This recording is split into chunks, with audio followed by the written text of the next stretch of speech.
your socks! Hey! The Lost Art with Andrew Cox podcast, now streaming on all major podcast platforms. A Till Valhalla Project ambassador. Thanks for tuning in to the podcast that's given a voice to our veterans. The Lost Art with Andrew Cox.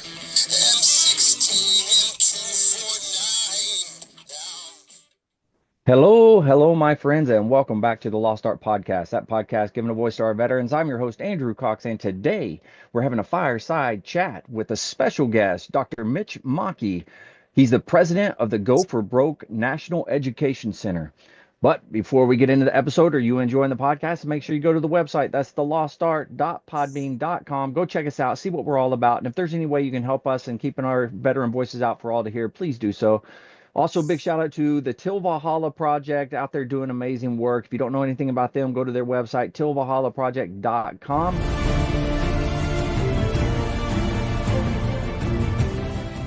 Are you a Marine veteran? Are you missing that bond you had on active duty? Then I have a place for you. Join the only congressionally chartered Marine Corps Veteran Service Organization, the Marine Corps League.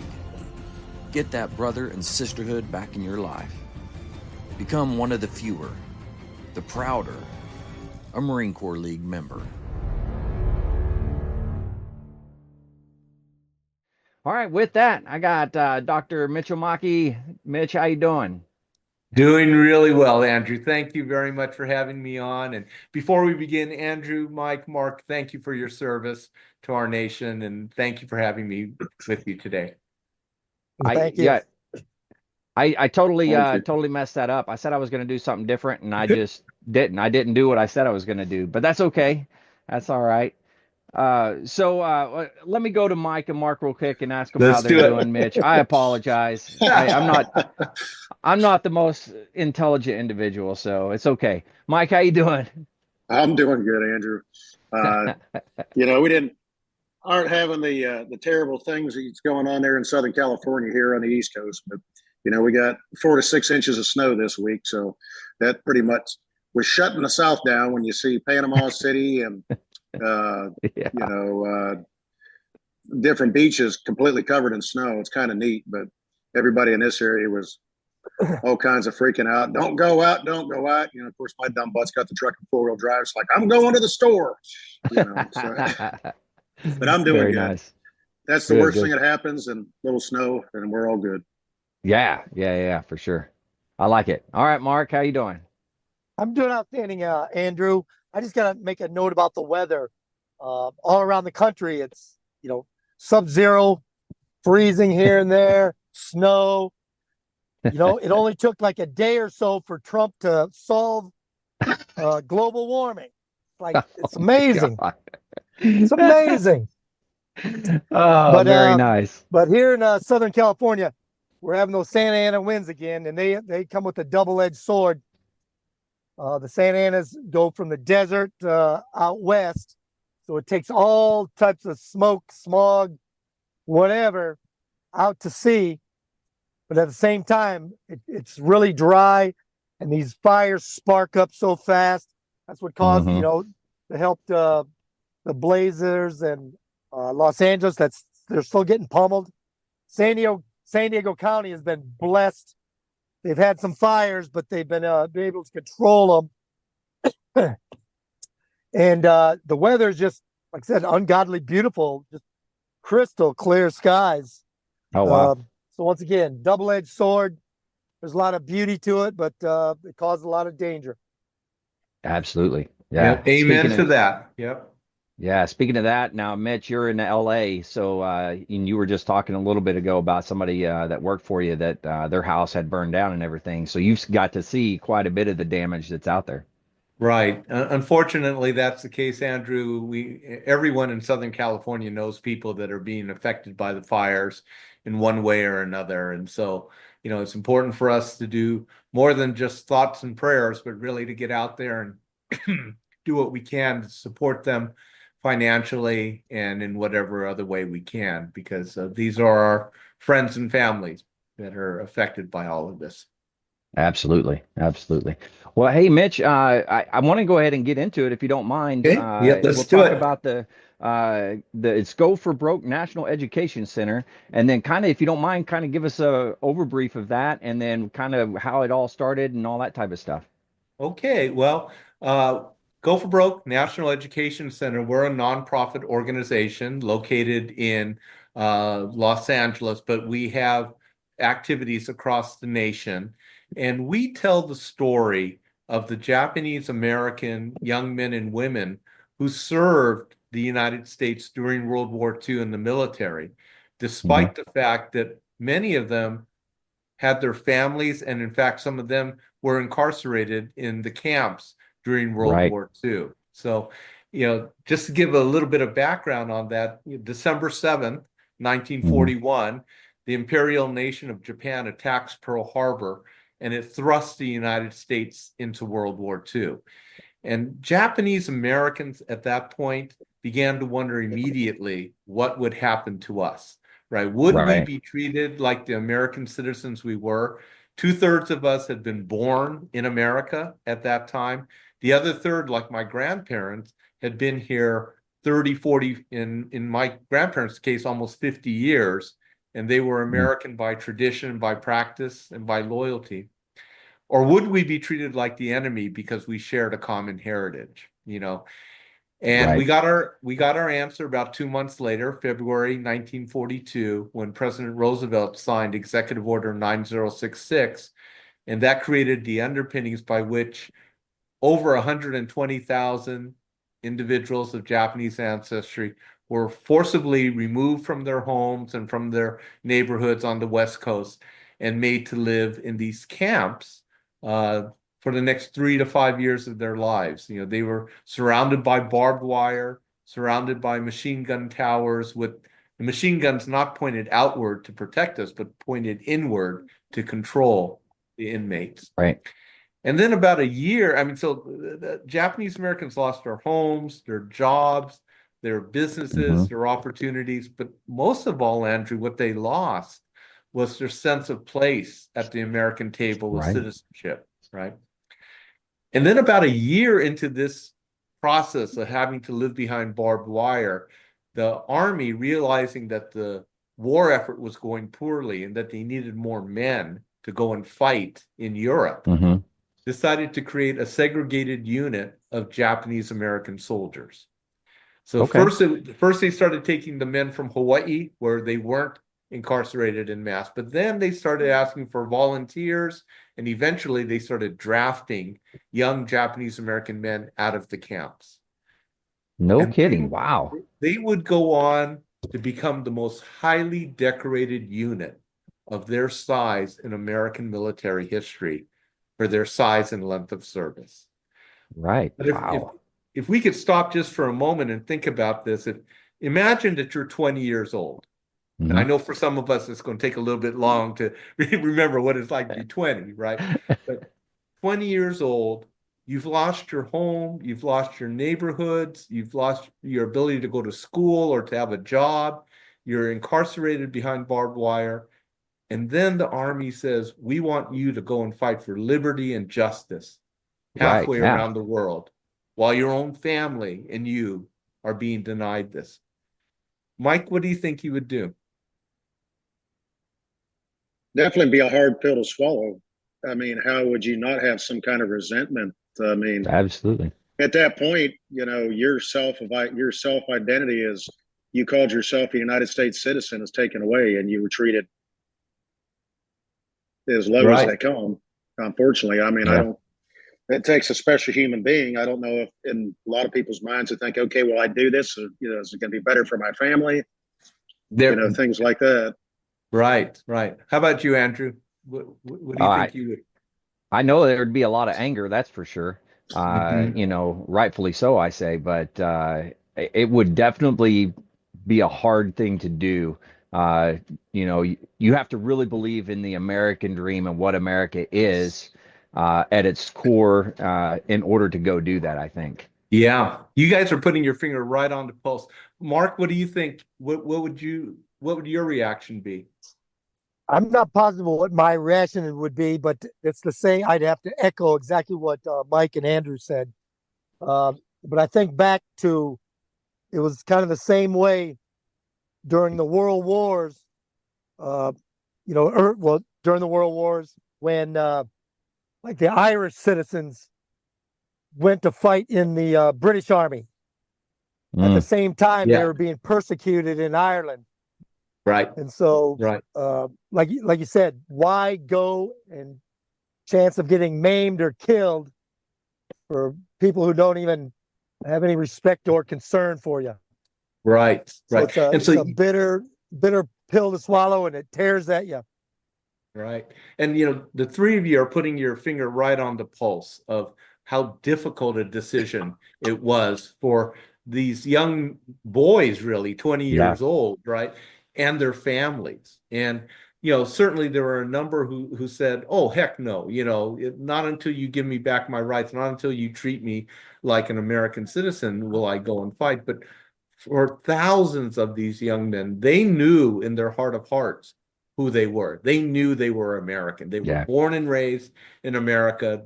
They spoke English. They ate American food. They lived the American dream. Many of them had never even been to Japan. You know, right.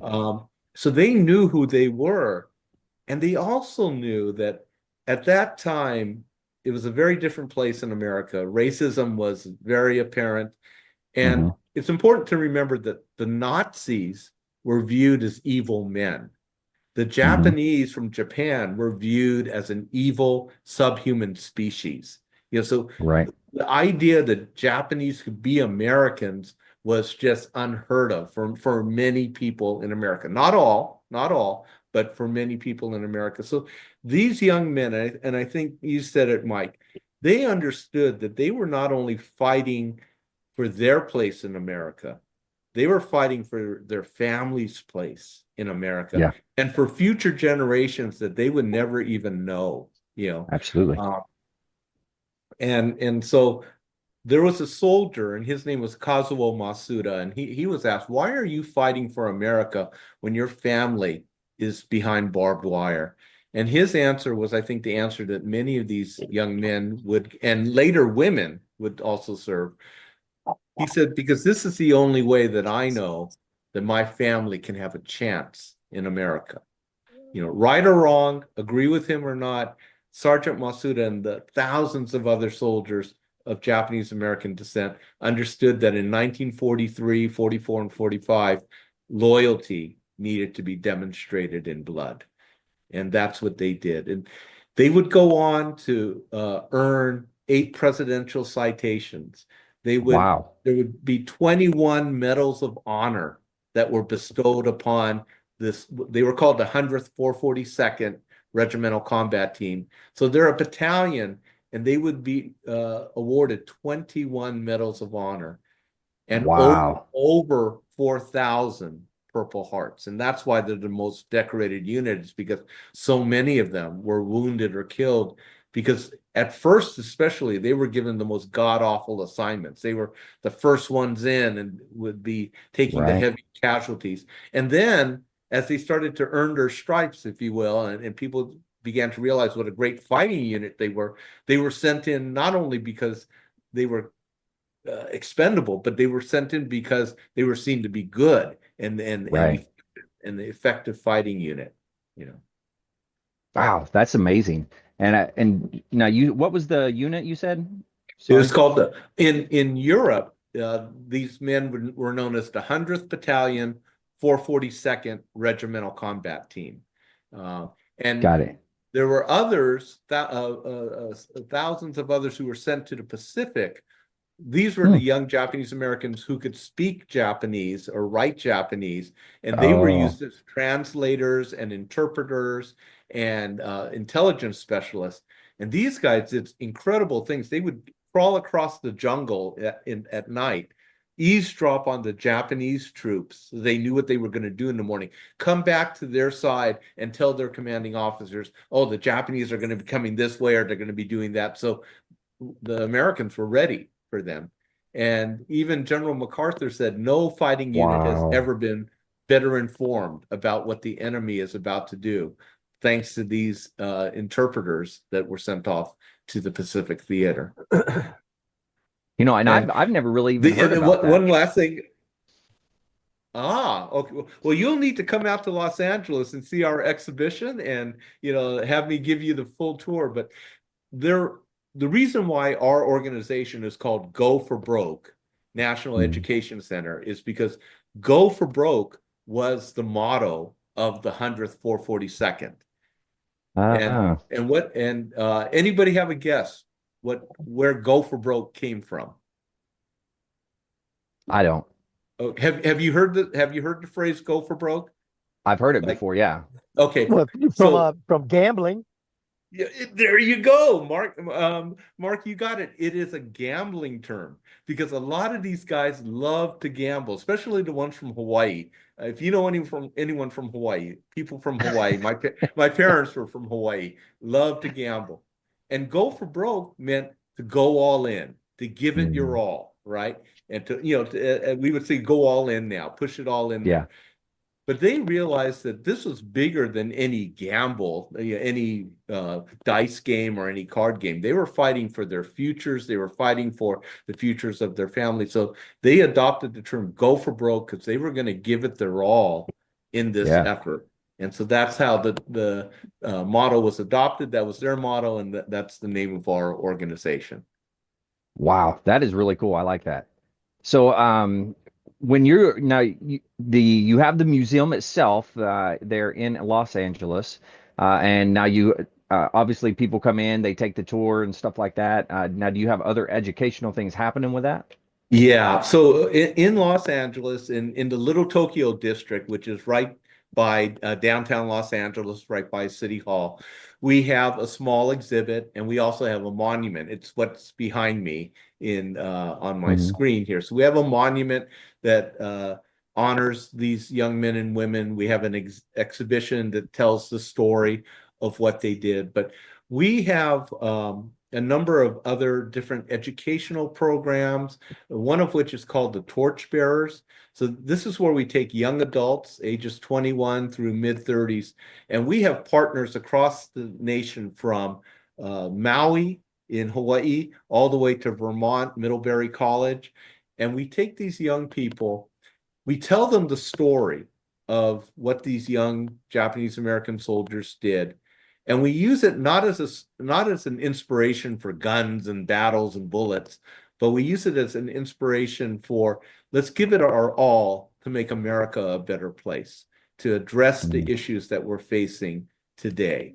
Because in some ways this is an 85-year-old story that happened in the battlefields of Europe and in the jungles of the Pacific.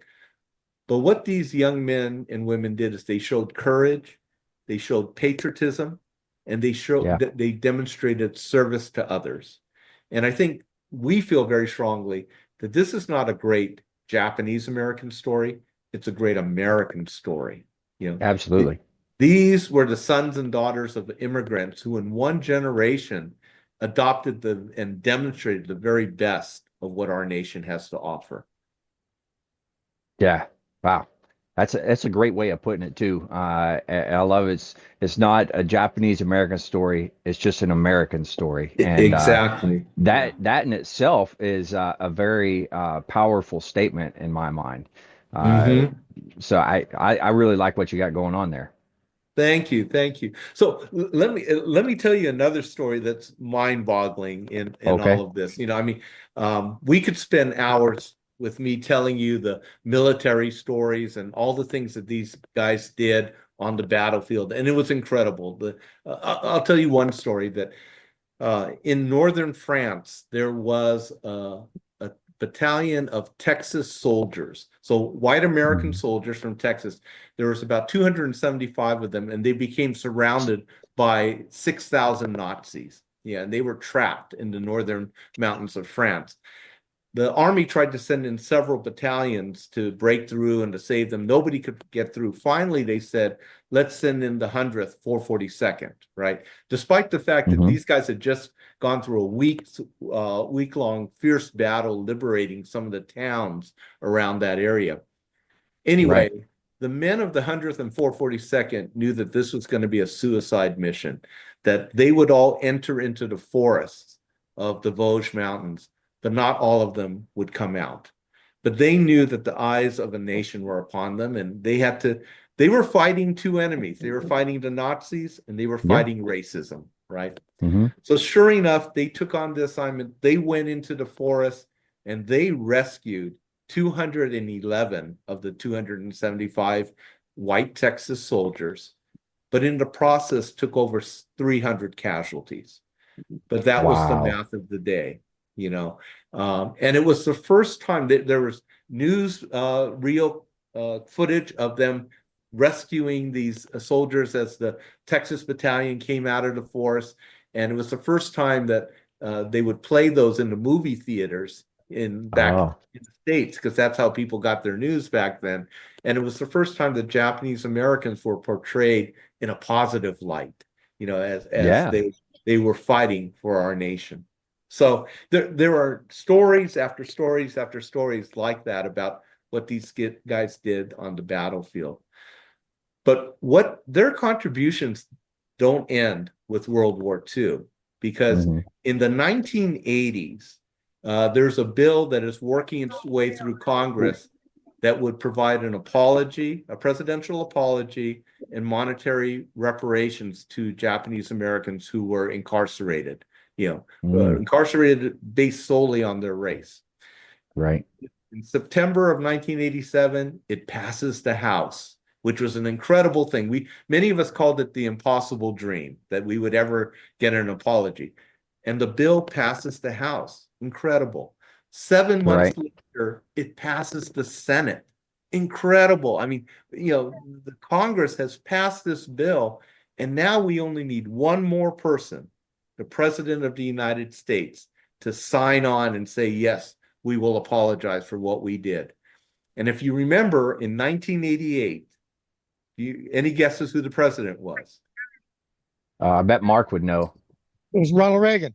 You got it, Mark. 1988, Ronald Reagan was president, right? And if you remember Ronald Reagan, a very conservative president, and there were many people, including myself, who thought, there's no way Ronald Reagan is going to sign this bill. It just didn't feel like it was in his wheelhouse, right? But the thing about Ronald Reagan, whether you agreed with his policies or whether you didn't agree with his policies, most people would agree that Ronald Reagan was a great communicator. He had the ability to tell stories that would touch people's hearts and move them in a certain direction, right? But the opposite was true of Ronald Reagan. If you could tell him a story that would touch his heart, you could have a great advocate on your hands. So the question was, what story could we tell Ronald Reagan that would touch his heart, that would make this something that he might, sign on to? Well, remember, I told you about a soldier just a few minutes ago named Kazuo Masuda. He's the one who said he's fighting because it's the only way he knew, right, that his family could have a chance. 2 weeks after he said that, Sergeant Masuda was killed in battle in Italy, fighting for the United States of America. After the war, his family is released from one of the concentration camps, and they want to go back to Santa Ana, California, to reestablish their life. That's where they were from. And they're met with nothing but hate speech, racial taunts, and threats of bodily harm. So the Army realizes this is a PR fiasco, right? That one of its own fallen heroes, his own family, can't move back home. So they send out a contingent of Army officers to have the medal ceremony for the Masuda family. And they bestowed the Distinguished Service Cross, the second highest medal, to the family of Kazuo Masuda. Right. Well, among those officers that were there that day was a young captain named Ronald Reagan. Kidding. Ronald Reagan was at that medal ceremony. And that night, he addressed an audience at a United America rally, and the Masuda family was there. And Ronald Reagan addressed the audience by saying, The blood that is soaked into the sands of a beach is all of one color. America stands unique in the world, the only country not founded on race, but on a way, on an ideal. Mr. and Mrs. Masuda, as one member of the American family speaking to another member for what your son Coswell did, thanks.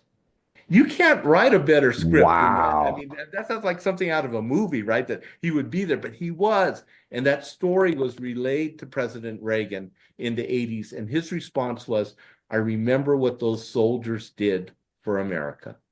And it Mhm. wasn't the only reason, but it helped to align the whole issue with Ronald Reagan's view that America is a place where we can be a multicultural country, where people can come from all over the world and become Americans. That's something he Right. oftentimes talked about, is you can come from a different country and you can become an American.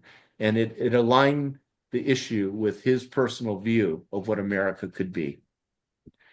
Man, that is very impactful. Man, I can't even imagine like taking Ronald Reagan back then as a young captain, right? And it just so happens, like, years and years later, he's the president. And, It, it's just amazing. It's great sometimes how things work out. right. Like I said, if you didn't know it was real, you think, oh, we made it up for a Hollywood movie, kind of Yeah. thing. Yeah, absolutely. It should be a Hollywood movie, you know? Well, we're hoping someday it will be.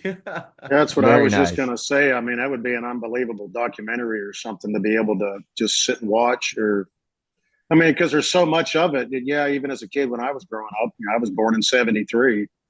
I Hmm. heard about, you know, the camps, and unfortunately, I mean, yeah, they were concentration camps basically, is all they Yeah. were. And I heard about them. Actually, yeah, I think like my generation, they actually did. We learned about them in school. And even Hmm. then they weren't a good thing, but you don't know the whole story of it and how a lot of that transpired. And I won't lie You to you, know, I didn't realize there was that many, as everybody wants to say, Japanese Americans, but yeah. unfortunately, that served in spite Yeah, of Yeah. everything they were put through. And that's actually one thing I did not know. So I thank you for enlightening me on that tonight. there were about 33,000 young men and women. And I keep saying women because towards the end of the war, young women would volunteer to become WACs or to serve as nurse cadets. And so while they Right. didn't see combat, because women didn't fight in combat back then, they served, and they chose to serve at that particular time. And Mike, to your point, I remember my parents are from Hawaii, so we didn't go to camp because the people in Hawaii weren't sent to camp en masse the way they were on the continent, right? But I remember growing up as a 10-year-old boy and learning about these camps and thinking, no, it can't be people like me and my parents. Maybe it's the Japanese from Japan, or they'd captured them or something like that, right?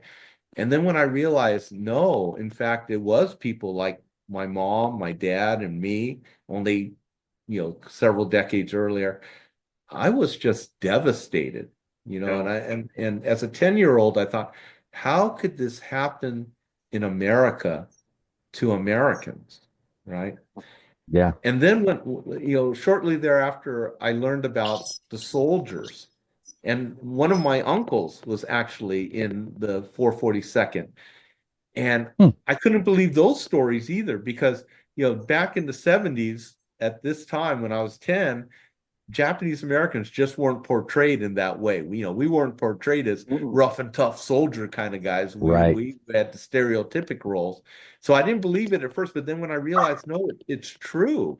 From out of the camps, we went and served, and we served with great distinction because we knew we were Americans.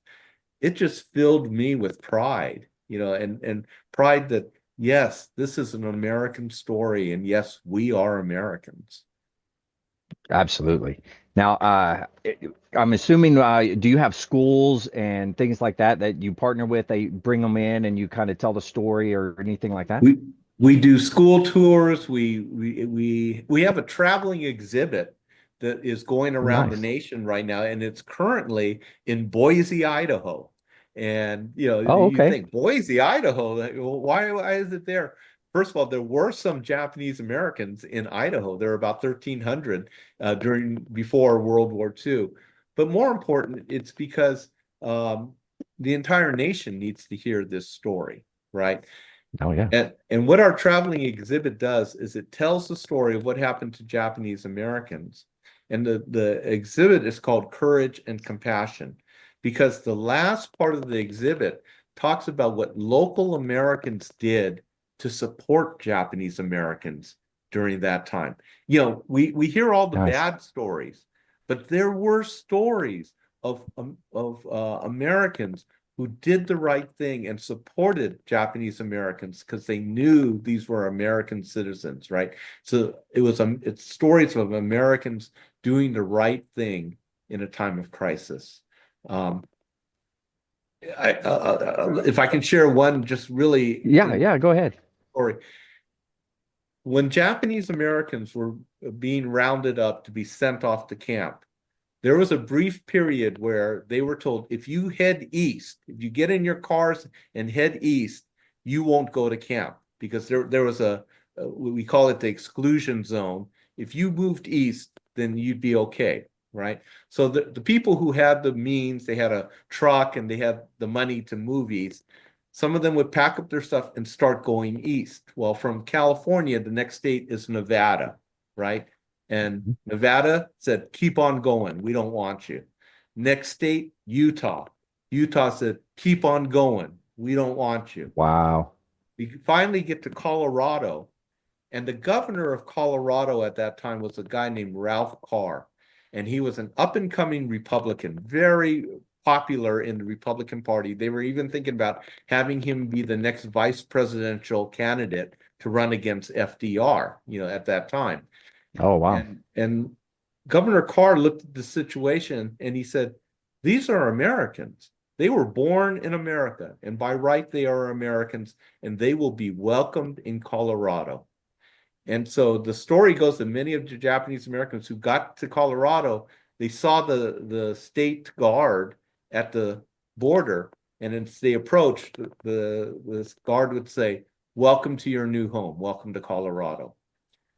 Governor Wow. Carr was a principled politician who did the right thing in a time of crisis, and he never won another election in his life. He paid with his No political life to do what he felt was right. I mean, if that's not an inspirational story for, today politicians get a bad rap, right, on both Yeah. sides of the aisle. Absolutely. And some of them deserve it on both sides of the aisle, right? But then you hear about these stories like Governor Carr, who was in a position to do something very principled and very right, and he paid a tremendous price to do so. Yeah, that is something that doesn't get shown as much nowadays. Right. Nowadays, with the news media and everything that's going on, everybody wants to highlight the negative and get everybody's emotions stirred in a negative light. Right. Whereas what you're doing and your organization going out, you're really just highlighting the good that happened and allowing everybody to be hopeful again. Right. So true. So true, Andrew. I mean, one of the things we oftentimes talk about is looking for that common ground that we as Americans share. And I cling to the belief that most Americans, we're still somewhere in the middle. Yeah, we have differences, opinions on X or Y or Z issues, but it's gotten to the point in our country where if you and I disagree on an issue, we become each other's enemy. And we've got to get away from that to the point of we're saying at the core, we're still Americans. Yes, you may see it one way, and yes, I'll see it the other way. But the other thing that the word that's gotten a bad rap is compromise. That if you compromise, you're selling out. Versus, no, we're working together. We're Right. finding that common ground that we as Americans can share and defend and be very proud of. And unfortunately, we hear the noise from both sides, the extremists on both sides, and we hear it in sound bites, and we don't get to hear the thoughtful dialogue and the thoughtful debate that really we need to start to look for. And so that's one of the things that we also, when we work with young people, and we say, we want you to have that go for broke spirit of addressing America's issues right now. We're not telling them which side of the issue to stand on. We're just telling them to engage, and engage in a way that's productive and not tearing down our nation. Absolutely. And it's so important, especially for the young people of today. It seems that, there's so many things that pull them away from, I guess, this political stuff or the history behind everything. You got TikTok, you got all these things. I am on TikTok as well, but and it pulls you away from things. And if you don't do the research, if we don't learn from our past, how are we going to get better in the future? Right. I mean, so often on social media, you're just fed more of the same. The algorithms know what you want to hear, and so they feed you more of that. And there isn't the introduction to an alternative way of seeing it, and having that thoughtful debate. And then, of course, everything's in sound bites now, right? Everything is the 30-second finger pointing and name calling. And yeah, everything's so out of context, yet nobody really truly understands what's going on or what's said. But we're all guilty of it. We've talked about it on this podcast. All of a sudden, you form an opinion, and it's like, okay, was that really what was said? Or right. I don't have to like so and so on this side or that side, but I've started saying that to people, even talking about it in my own home. It's like, for some reason, I got a feeling she didn't actually say it that way, but that's how we all got it. Maybe she did, and maybe that's what she meant, but I can't believe that. But it's this propaganda that we've all talked about. It's almost like it's the younger generation is being fed and told what to think and what to say and what to do, and and they're the generation that needs the help. Maybe older generations can't be fixed. I hate to say that, but I'd like to say we're all at a stage where I can, I know the older my opinions when I was younger are not necessarily my opinions today as a 51-year-old man. So and true. I look at some things and I'm like, well, yeah, I could kind of see that side of it. Or before it's like, oh, heck no, it's going to be this way. Now I'm like, my wife sometimes says to me, she goes, something happened to you or what? And I was like, what do you mean? And she goes, you're still a grumpy old man, but you actually have the ability to sit and look at things and reason, and you're not this person that you used to be. I said, well, maybe old age has taught me something. I don't know. Or maybe it's just time to start looking at things a different way, because the way I'm looking at things are not changing it. It's only making it worse. So true. I mean, it seems like the older we get, the less we realize the less we know, right? Exactly. The world is not black and white, and that the world is really gray, and we have to muddle through that grayness. But it's a shame though. We still never learn our lesson, even from everything that happened, in World War II and that, even like 9/11. Everybody that looked like they were of Muslim descent, you could be from India, or if you had brown skin, all of a sudden you're a terrorist, right. And it was just that fear. And unfortunately, that's what fed everything back then. Your organization is trying to educate people about, and it was fear. Right. But, that ignorance has to be lifted at some point to say, hey, we can't. Yeah, I mean, there's places around here that there's Indian families own convenience stores and stuff like that. And they're people of the community. They do things for the community. People know them, and all of a sudden, something like 9/11 happens, and nobody will go in there because they think they're. I say this, and it's a terrible thing, but I even remember we lived here before when 9/11 happened, and we went from here to California. But I remember listening to that and people say stuff. Yeah, don't go to the Shell station on so-and-so because a bunch of ragheads own it. No, they're not ragheads. They're Indian. I mean, what are you talking about? I mean, your ignorance and anger is willing to characterize somebody And that's one thing you said, characterize somebody by their race, and that just drives me bonkers. Last I checked, we were all the same race. We may have different ethnic Yeah. background. Well, I mean, skin color, wherever your family comes from, different parts of the world. But it just, Yeah. people say that, oh, a different race, and I'm like, what race are they all of a sudden? Are they from a different planet? What? Well, you know what I mean. It's like, okay, no, I don't, but all right. So, during the effort to get that bill passed that I was talking about earlier, there was Mhm. a federal commission that studied the incarceration during World War II. They went across the country and they had hearings and so forth. And in the end, they stated that the camps were wrong and that the camps were the result of, quote, wartime hysteria, race prejudice, and a failure of political leadership. And Wow. those are powerful words, right? War hysteria, race prejudice, and a failure of political leadership. And fear, as you mentioned, Mike, undergirds all of that, right? And when I talk to young people today and I tell them this story and I say, war hysteria, race prejudice, a failure of political leadership, when does that sound like? Invariably, they say it sounds like today. That we're not at war per se, but we're at war with ourselves oftentimes. And, there's so much going on in the world that there is that fear. Race prejudice, I think racism is still with us, and a failure of political leadership. And that's not meant as a swipe against Democrats or a swipe against Republicans, but you look at Washington, D.C., and you say, it's not working right now. You don't Agreed. see our leaders working together. You see them arguing all the time, and it's so partisan. And you hear people talk about country over party. That's where we need to get back to is how do we not have that failure of political leadership in our nation? Yeah.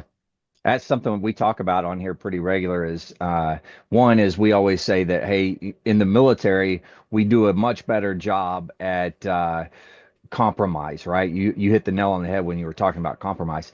Well, yes, to a certain extent, you have somebody up there who's making decisions or whatever, but typically they're going to listen and you're going to be able to come to a compromise and that type of stuff.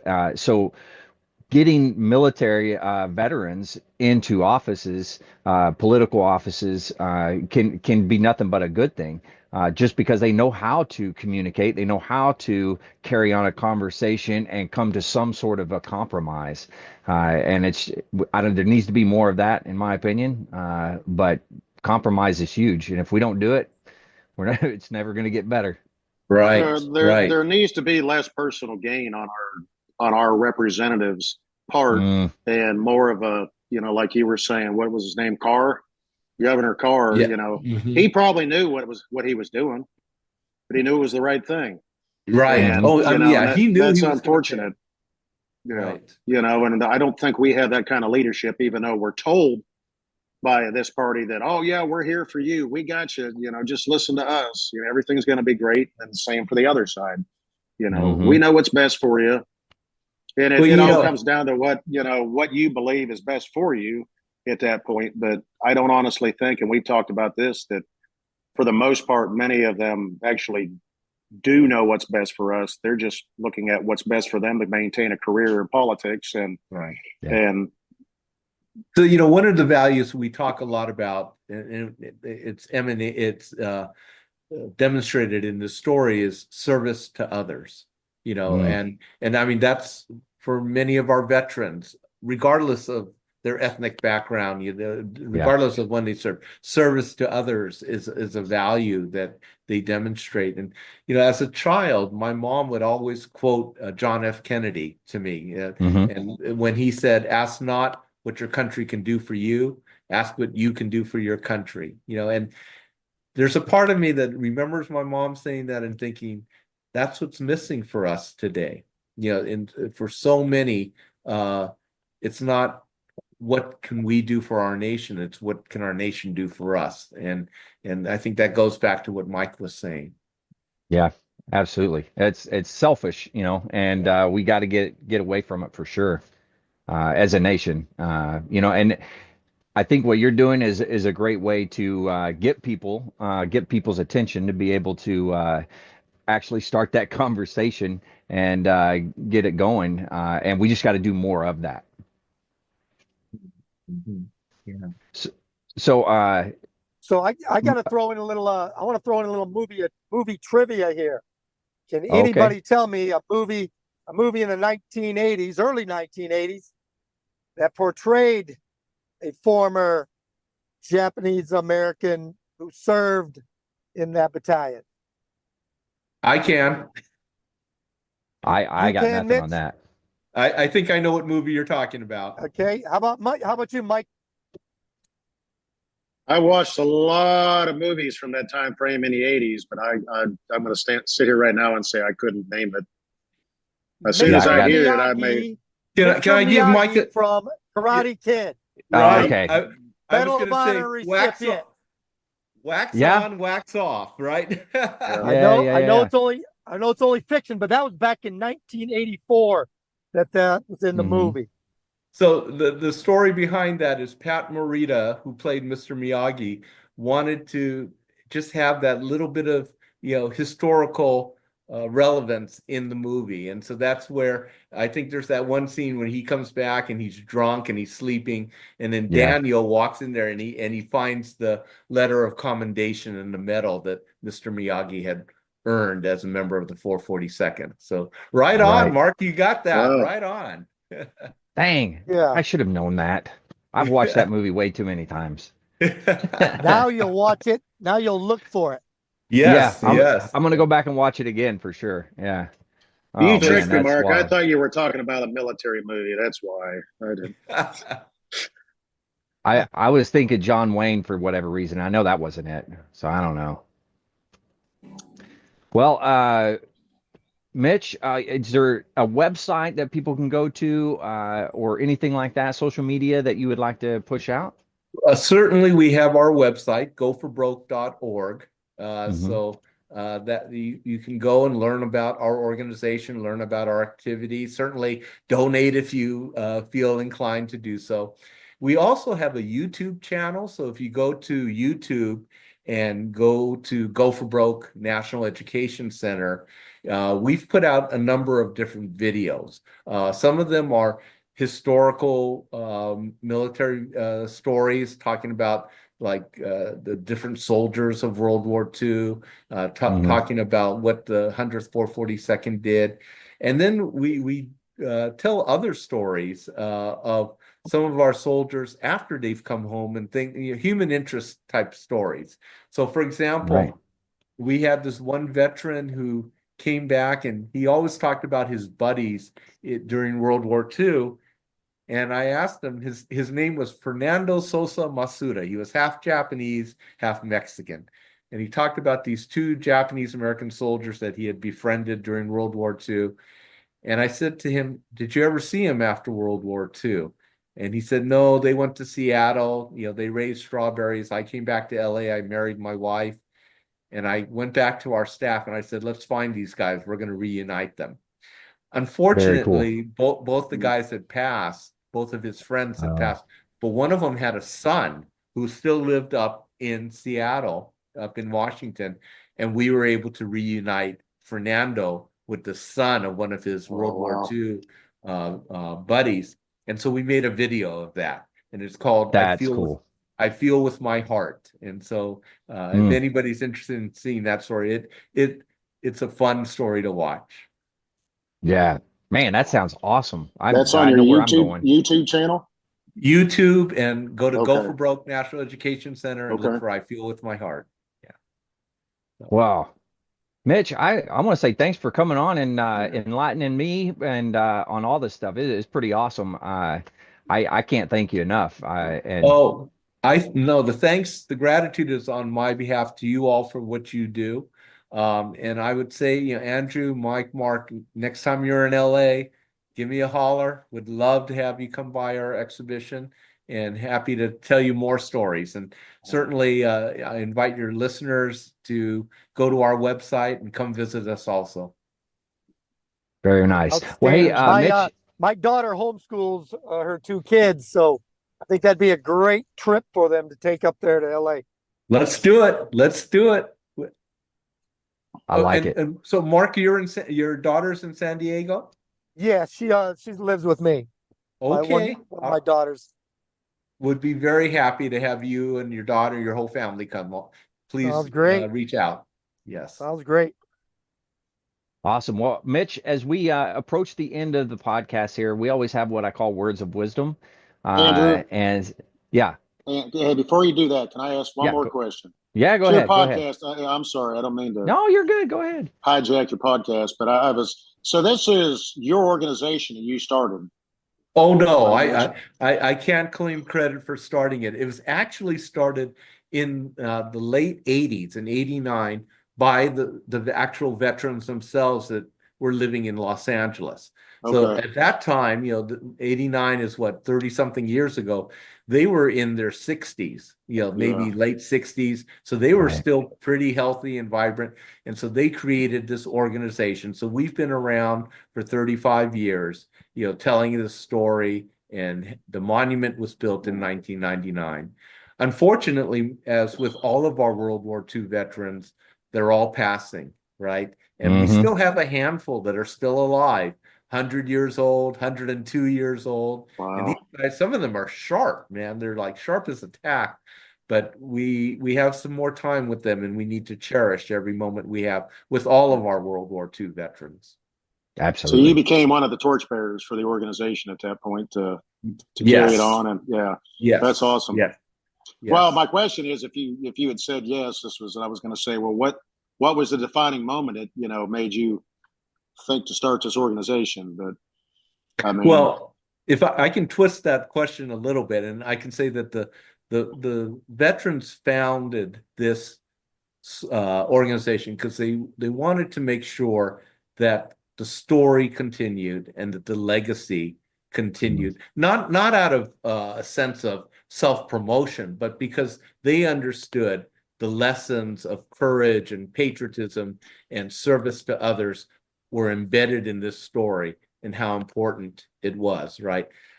I can also tell you that the reason why I'm so involved is because I know that the opportunities that I've had in my life, the privileges that I've had as an American are in large part due to these men who literally laid down their lives, and I stand on their shoulders.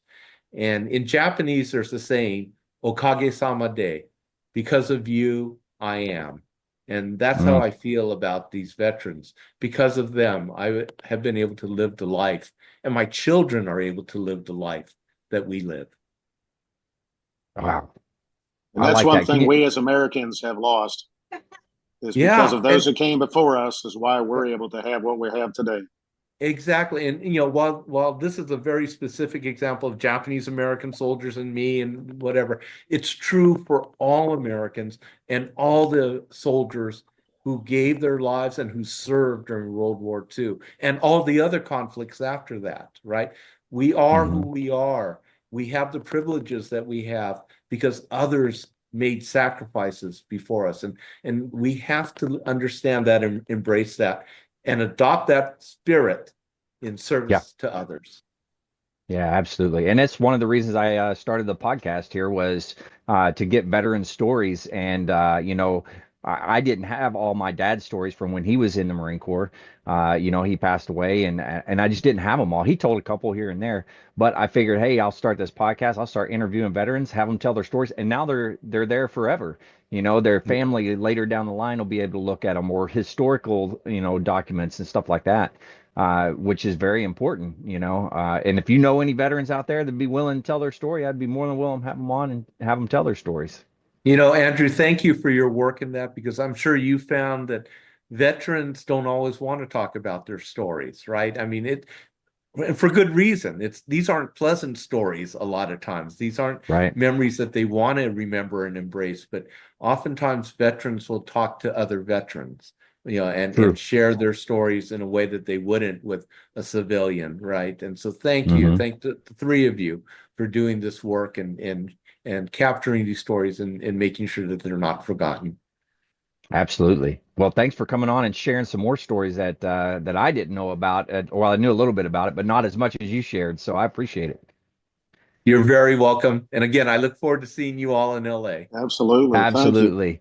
Don't hang up on me, Mitch. Don't, not Okay. yet. To all the listeners out there, if you're struggling, you need some help, anything like that, don't forget the VA does have some great resources. You can always dial 988, press option 1. You can go to, or you can text 838-255, or go to veteranscrisisline.net and click on the chat icon. Any of those options will put you in contact with somebody that can help you out. But remember, one veteran life lost is one too many. I care about you. I know Mitch cares about you. Mark and Mike, they all care about you. So please reach out for help. And if you're out there, you're not struggling, reach out to the buddies that you served with. Ask them how they're doing. If they need that helping hand, please give it to them. Mike, Mark, thanks again. Mitch, one last time, thank you. And to everybody out there, stay motivated, change your socks.